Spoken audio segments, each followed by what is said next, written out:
Yo! On se retrouve aujourd'hui dans une deuxième vidéo sur la tenue vestimentaire du musulman.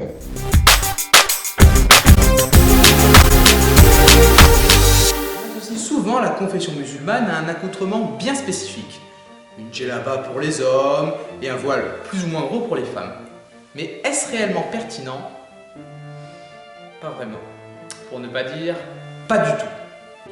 Avant tout, un mot dont vous allez beaucoup entendre parler sur cette chaîne, la contextualisation. Qu'est-ce que c'est? C'est juste dire que ce qui se passait à l'époque au milieu de pecnos vivant dans un bled paumé d'Arabie était normal et que ça ne l'est plus aujourd'hui parce que le monde a changé. Un exemple de contextualisation? Ok, on va se téléporter 1400 ans en arrière, direction le Hijaz. Vous êtes prêts? C'est parti.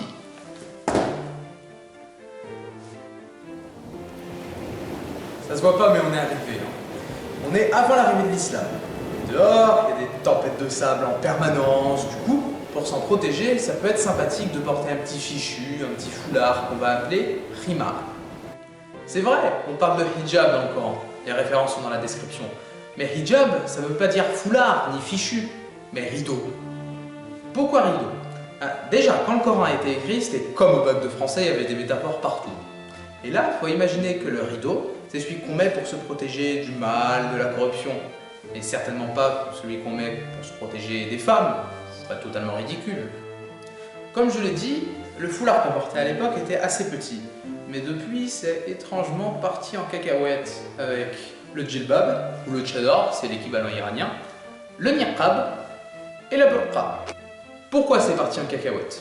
Alors là, on va faire toute une histoire du Moyen-Orient, mais en gros, c'est parce que des extrémistes de plus en plus extrêmes sont arrivés au pouvoir et se sont emparés du concept pour juste apparaître musulmans sans vraiment croire à l'islam. Même topo pour les hommes de n'importe quelle confession vivant dans un certain milieu plutôt désertique et aride.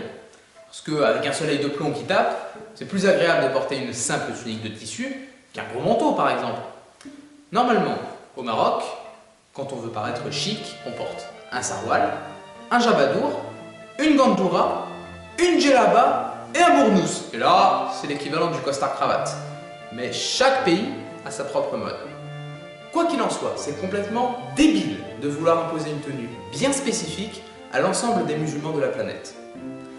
Vous voyez des Esquimaux porter une djellaba? Non. Est-ce que tous les touristes qui en achètent une dans un souk à Marrakech le sont? Non plus. Ce qu'il faut retenir, c'est que le voile, comme la djellaba, était à l'époque porté par les juifs, des chrétiens ou des païens, simplement pour se protéger de la chaleur ou du soleil environnant, mais certainement pas comme véritable affirmation identitaire comme aujourd'hui. Ce qui nous amène par une magnifique transition à la deuxième partie. Pourquoi voit-on de plus en plus de femmes voilées? Déjà parce que les médias manipulent les peurs pour faire des gros titres. Et c'est bien connu qu'on a peur de ce qui ne nous ressemble pas. Mais est-ce une raison pour paniquer?